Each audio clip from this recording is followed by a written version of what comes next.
사람이 한평생을 살아가면서 가장 깊이 갈망하는 것 가운데 하나가 무엇입니까? 그것은 바로 우리가 내일을 알고 싶다라고 하는 것입니다. 자녀의 진로가 어떻게 풀릴지, 우리의 사업이 어디로 향할지, 우리의 자신의 건강이 어떻게 될지, 우리가 노년에 어떤 길목으로 걸어가게 될지, 이 모든 것을 우리는 미리 알고 싶어 합니다. 그래서 여러 가지 정보를 최대한 많이 얻게 되고, 그리고 최대한 여러 가지 분석들을 보게 되고, 또 때로는 점집을 기웃거리게 되고, 또 사주 카페에서 1시간씩 이야기를 듣고 돌아오는 사람들이 거리마다 넘쳐나게 됩니다. 그러나 인간이 아무리 정보를 모으고 아무리 미래를 분석한다라고 하고 아무리 경험을 쌓아도 우리는 내일 자신에 대한 일조차 확실하게 말할 수 있는 것이 없습니다. 그것이 바로 우리 인간의 한계며 우리 인간의 자리가 됩니다. 오늘 본문에 등장하는 바로는 당대 세계 최고의 권력자였습니다. 그런 그조차 당장 내일의 일을 알지 못합니다. 그런 그도 한밤중에 꿈으로 인하여서 마음이 심란하여서 그것을 알고자 당시 애굽에 있는 모든 지혜 있는 자들과 점술자들을 다 불러 꿈을 풀게 했지만은 아무도 그 뜻을 알아내지 못했습니다. 오늘 이 본문은 표면적으로는 애굽의 흉년과 풍년에 대한 하나님의 말씀 그리고 응답이 됩니다. 그러나 이것을 통하여서 하나님은 어떠한 진리 하나를 우리에게 보여주시는데, 그것은 우리 하나님은 자기 백성에게 자기의 일을 미리 보여주시는 분이시며 그 보여주심에 응답하는 자를 통해 일하시며 그 보여주심이 결국 우리 삶의 방향을 결정하게 된다라고 하는 것입니다. 이 세 가지 진리를 따라가면서 한 치 앞도 모르는 시대를 살아가는 성도가 무엇을 바라보아야 하고, 그리고 그 가운데서 어떻게 흔들리지 않으며 살아갈 수 있는지를 함께 살펴보기를 원합니다. 요셉이 바로 앞에서 꿈을 풀기 시작하면서 가장 먼저 한 말이 있습니다. 그것은 하나님이 이것을 보이셨다, 하나님이 이것을 바로에게 보이셨다라고 하는 것입니다.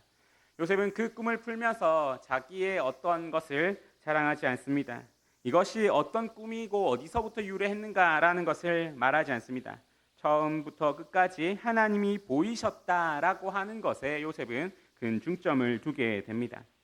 보이심이라고 하는 단어는 보게 하시다, 보이게 만드시다라고 하는 능동적인 의미가 담겨 있는 단어입니다.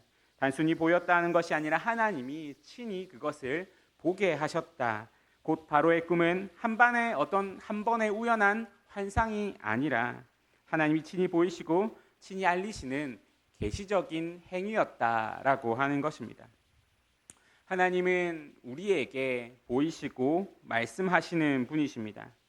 이것을 가르쳐서 아모스 선지자는 이렇게 외쳤습니다. 주 여호와는 자기의 비밀을 그종 선지자들에게 보이지 아니하시고는 결코 행하심이 없으시리라. 우리는 하나님의 침묵 가운데 일하시는 분이 아니다라고 하는 것을 성경 곳곳을 통하여서 확인하게 됩니다. 노아 시대에도 그러하셨고 아브라함 시대에도 그러하셨고 모세에게도 다윗에게도 그리고 여러 선지자들과 예언자들에게도 그러하셨습니다. 하나님의 역사는 늘 보여주심으로 시작되게 됩니다.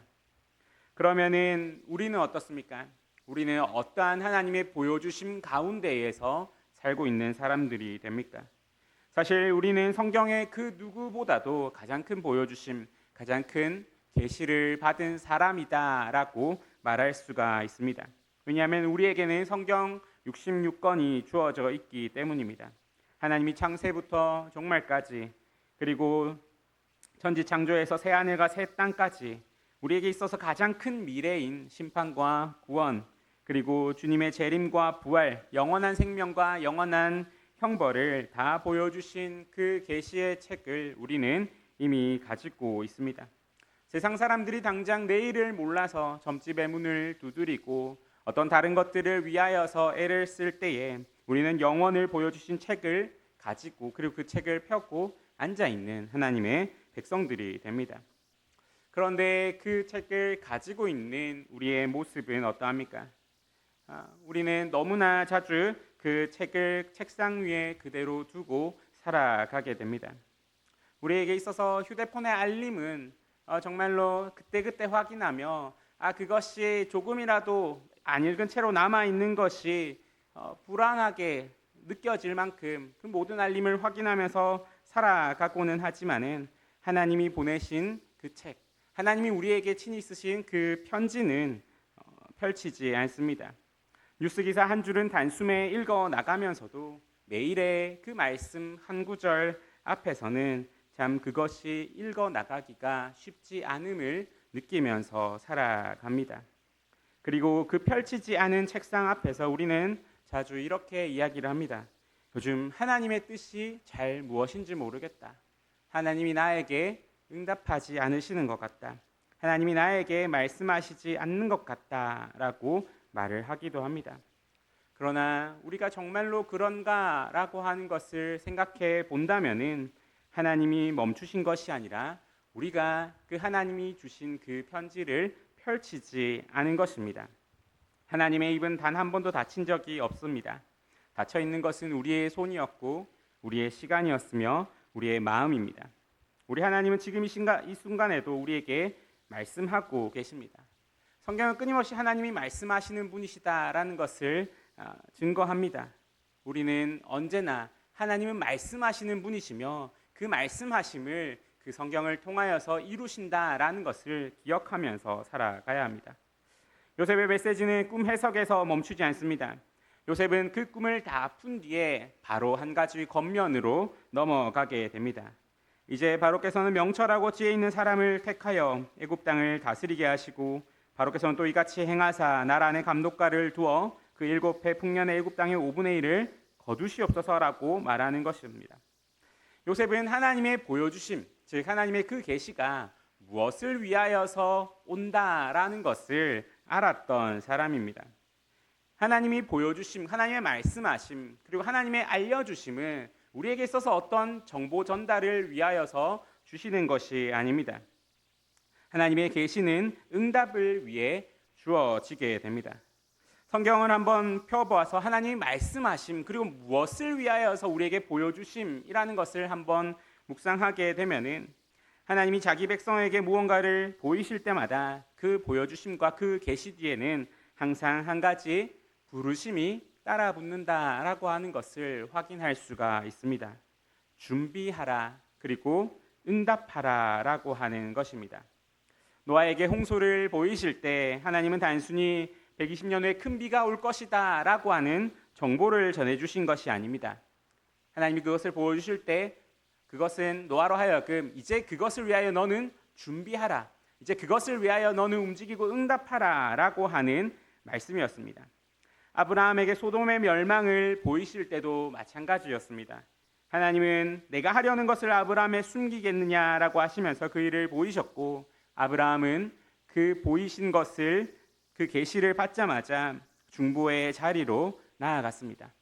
하나님의 말씀하심과 하나님의 계시는 우리에게 반드시 어떤 것을 준비함으로 그리고 어떤 것을 응답함으로써 움직임으로써 우리를 움직이게 만듭니다. 주님도 그러하셨습니다. 주님은 제자들에게 자기 십자가를 계속해서 거듭해서 말씀하십니다. 인자가 많은 고난을 받고 장로들과 대제사장들과 서기관들에게 버림받아 죽임을 당하고 제3일에 살아나야 할 것을 예수님이 왜 그렇게 거듭해서 말씀하셨겠습니까? 단순히 제자들에게 어떤 정보를 주시려는 것이 아니었습니다. 그 십자가의 앞에 그들의 마음을 미리 데려다 놓으시고 응답할 수 있도록 준비할 수 있도록 준비시키려는 사랑이었습니다. 우리 하나님은 단 한 번도 자기 백성에게 이것을 알려줄 건데 그냥 알고 있어라 라고 하는 정보 전달로서 계시를 주신 적이 없으십니다. 보이심은 언제나 부르심이고 그 부르심은 언제나 응답을 요구하는 자리로 이어지게 됩니다. 그런데 우리는 어떻습니까? 우리는 너무 자주 들은 것에서 멈추는 삶을 살아가게 됩니다. 주일에 한 번의 설교를 듣고 은혜 받았다라고 하는 한마디로 정리해버립니다. 수요일 저녁에 말씀 듣고 오늘 정말로 좋았다라고 하는 감상으로 맞춰버립니다. 새벽에 한 구절을 묵상하고도 일어나 출근하는 그 발걸음은 어제와 똑같습니다. 야고보 사도는 우리에게 분명히 경고를 하게 됩니다. 너희는 말씀을 행하는 자가 되고 듣기만 하여 속이는 자가 되지 말라. 듣기만 하는 것이 곧 자기 속임이다라고 말씀을 합니다. 이것이 왜 속임이 됩니까? 우리에게 있어서 우리가 듣고 그것을 어떤 감동을 받았든지 듣고 무엇을 깨달았든지 우리는 들었으면 알았다고 생각하고 알았으면 받았다고 생각하고 받았으면 변화되었다라고 생각을 하기 때문입니다. 그러나 그 안 것이 한 걸음의 결정으로 우리가 어떠한 것을 본 것이 한 번의 행함으로 옮겨지지 않는다면 우리는 사실 그 말씀을 진정으로 보고 듣고 알았다라고 할 수가 없는 것입니다. 지난 한 주간 들은 그 말씀이 나의 삶에 어떤 선택을 바꾸었습니까? 우리가 성경을 읽고 하나님으로부터 들은 그 말씀이 오늘 나의 한마디를, 한 행동을, 그리고 한 결정을 어떻게 바꾸었습니까? 지난 한 달의 설교가 우리 가정에 어떤 분위기를 만들었고 우리 직장에서 어떤 태도를 새롭게 했습니까? 만약 우리가 들은 것은 많은데 만약 바뀐 것이 없다면 그것은 말씀이 약해서가 아닙니다. 우리에게 주신 그 말씀 그리고 그 계시 그것 안에 펴져 있는 그 지도를 펴보기만 했지 따라 걷지 않았기 때문입니다. 하나님의 말씀은 우리에게 지도와 같습니다. 무언가를 펴서 우리가 어디로 가고 있는지, 우리가 어디에 있는지, 우리의 그 가는 길 속에 어떤 위협이 있는지를 우리에게 알려줍니다. 하지만 우리가 지도를 펴보기만 한다면 아무데도 가지 못하게 됩니다. 한 걸음이라도 그 지도를 따라 걸을 때 그 지도는 비로소 우리에게 의미가 있고 바로 그 지도가 우리에게 우리의 것이 되고 그리고 그것을 통해서 주어진 말씀이 우리의 삶이 되게 됩니다.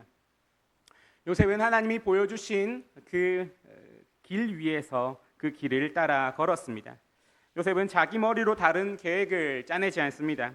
그는 자기 길을 따로 만들려 하지도 않습니다.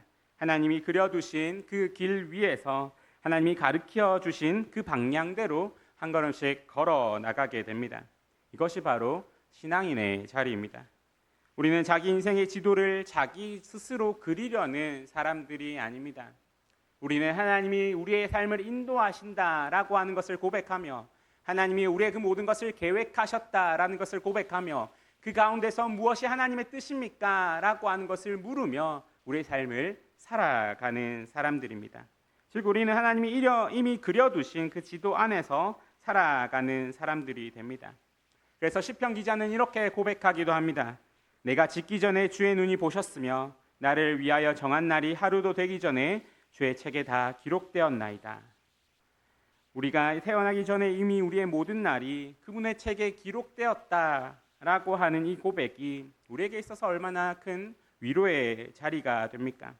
우리의 진로, 우리의 만남, 우리의 풍년과 우리의 흉년, 우리의 기쁨과 슬픔 이 모든 것이 어떤 무작위의 우연의 결과 아니면은 우리의 어떤 책임의 결과가 아니라 이미 하나님의 그 지도 위에 하나님의 그 계획 위에 하나님의 이미 암 위에 있다라고 하는 사실 그것이 우리로 하여금 어떠한 상황 가운데서도 흔들리지 않으며 그것으로 인해서 좌절하거나 그것으로 인하여서 교만하지 않을 이유가 되어 줍니다.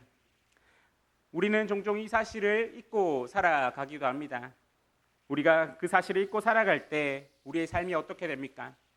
우리가 그 모든 것이 나에게 달려있다 혹은 그 모든 것이 어떤 다른 환경에 달려있다라고 생각할 때에 우리는 정말 우리의 인생의 작은 바람에도 휘청거리게 됩니다. 누군가의 한마디 말에 며칠씩 마음이 들끓고 어떤 뉴스 한 자락에 밤잠을 설치기도 합니다. 왜 그렇습니까? 우리에게 어떤 의지가 없어서가 아닙니다. 우리에게 믿음이 없어서도 아닙니다.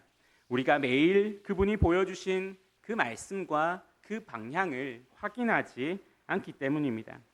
그날의 분위기와 그날의 감정과 그날의 정보에만 우리의 시선이 가고 그것으로 인해서 내 삶이 방향이 결정된다라고 우리는 생각할 때 우리는 그것들이 우리의 삶을 흔드는 경험을 하게 됩니다. 그러나 우리가 하나님이 보여주신 그 말씀과 하나님이 들려주신, 알려주신 그것의 시선을 고정하고 그것의 시선이 머물러 있으면 우리는 그것을 바라보며 걸어감, 그리고 그 가운데서 우리의 한 걸음 한 걸음이 흔들리지 않고 걸어가는 것을 경험하게 됩니다. 요셉의 본받을 점은 그가 환경에 흔들리지 않았다라고 하는 데에 있습니다. 보디발의 집에서 누명을 쓰고 옥에 갇혔을 때도 그는 그 환경을 바라보지 않습니다. 옥에서 2해를 잊혀 있을 때도 그는 하나님이 그려두신 지도 위에 자신이 있다라고 하는 사실을 놓지 않았습니다. 그래서 후일에 요셉은 형들에게 이렇게 말할 수 있습니다. 당신들은 나를 해하려 하였으나 하나님이 그것을 선으로 바꾸사 오늘과 같이 많은 생명의 생명을 구원하게 하시려 하셨다. 형들의 악행도, 보디발의 아내의 모함도, 술 맡은 관원장의 망각도, 그 모든 것이 나의 인생을 흔들었지만은 나는 하나님을 바라보며 살아갈 때 그 모든 힘든 가운데서도 하나님이 이것들을 사용하셔서 선함으로 이끌어 가시는 내 인생의 지도의 한 걸음이었다라는 것을 고백할 수 있는 믿음이 요셉은 하나님을 바라봄으로써 있을 수 있게 되었던 것입니다. 우리는 우리가 가는 길의 끝을 아는 사람들입니다. 그리스도 안에서 우리는, 그리고 그 말씀 안에서 우리는 우리가 가는 길의 끝이 무엇인지를 매 순간 확인하면서 살아갑니다. 그 끝에는 죽음이 아니라 부활이 있고, 흉년이 아니라 영원한 잔치가 있고, 헤어짐이 아니라 영원한 만남이 있습니다. 이것을 보는 사람만이 오늘을 다스릴 수가 있습니다. 이것을 보고 그 소망 가운데 살아가는 사람이 그 소망이 우리의 삶을 이끌, 그리고 그 소망이 우리의 삶을 붙듦, 그리고 그 소망이 우리로 하여금 어떠한 환경 가운데서도 그 기쁨과 평안에서 살아가게 할 수 있음을 경험할 수가 있게 됩니다. 오늘 우리는 창세기 41장의 본문을 통하여서 3가지 진리를 함께 묵상했습니다. 먼저 우리는 편지를 받은 사람입니다. 하나님은 침묵하시는 분이 아니라 늘 먼저 말씀하시는 분이시며 그 말씀이 한 권의 책으로서 우리의 손에 들려 있습니다. 또 우리는 하나님이 보여주신 그 길을, 그 지도를 따라 걷는 사람이 됩니다. 들은 것에서 멈추지 않고 한 걸음을 떼는 사람, 우리가 듣고 보고 안 것을 결정으로 옮기는 사람이 진정으로 그 말씀을 받은 사람입니다. 마지막으로 우리는 지도의 끝을 아는 사람이 됩니다. 자기 길을 따로 만들지 않고 그분이 정해놓으신, 그분이 먼저 가신 그 길 위에서 그 끝을 바라보면서 향할 때 우리는 우리 주의 환경이, 그리고 지금 당장 우리의 감정이, 아니면 우리의 어떤 환경들이, 우리 가진 것이 우리를 흔들지 못함을 경험하게 됩니다. 그 우리의 시선의 끝에 주님이 계시는 사람이 바로 오늘 내 자신의 걸음을 다스릴 수 있는 사람이 됩니다. 우리의 삶에서 우리에게 주신 그 말씀, 그 책, 그 편지를 매일 펴면서 살아갑시다. 그리고 그 들은 말씀을 한 걸음의 결정으로 옮기면서 살아갑시다. 그렇게 사는 삶이 우리 가운데에 풍성하기를 소망합니다. 그래서 우리의 걸음걸음을 인도하시는 하나님을 경험하며 주님이 우리의 모든 것을 인도하십니다라는 고백이 우리의 삶 가운데 매일 반복되어지는 우리의 신앙의 걸음들이 되기를 간절히 소망합니다. 이 시간 함께 들은 말씀을 위하여서